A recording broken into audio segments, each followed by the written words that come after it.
আন্তঃপিপুর football tournament 2026-এর আজকে চতুর্থ খেলা। আর চতুর্থ খেলায় অংশগ্রহণ করছে আনএক্সপেক্টেড পিরপুর বনাম।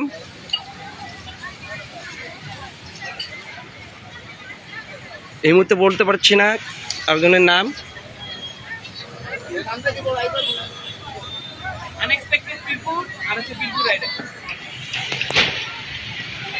সাথে রয়েছে পিরপুর রাইডার্সের খেলা।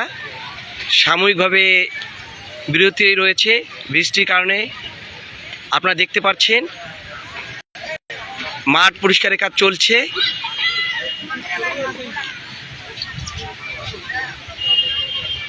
প্লেয়াররা মাঠে নামলে আপনাদেরকে জানিয়ে দেওয়া হবে এবং আবার সরাসরি আপনাদেরকে খেলা দেখানো হবে। আন্তঃপিরপুর ফুটবল টুর্নামেন্ট 2026 সিজন 4-এর চতুর্থ খেলা। চতুর্থ খেলায় বৃষ্টি হওয়ার কারণে মাঠে কিছুটা পানি জমেছে, তাই সাময়িকভাবে খেলা কিছুক্ষণের জন্য বন্ধ রয়েছে।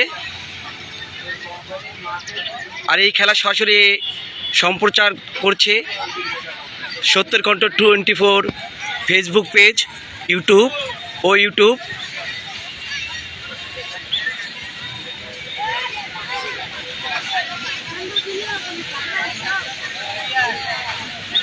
খেলা শুরু হলে আমরা আবার মাঠে চলে আসব। বৃষ্টির কারণে কিছুক্ষণের জন্য সাময়িকভাবে খেলা বন্ধ রয়েছে। খেলা শুরু হলে আবার মাঠে চলে আসব। রংপুর RDCCS মাঠ থেকে সত্যের কণ্ঠ 24 ফেসবুক পেজ।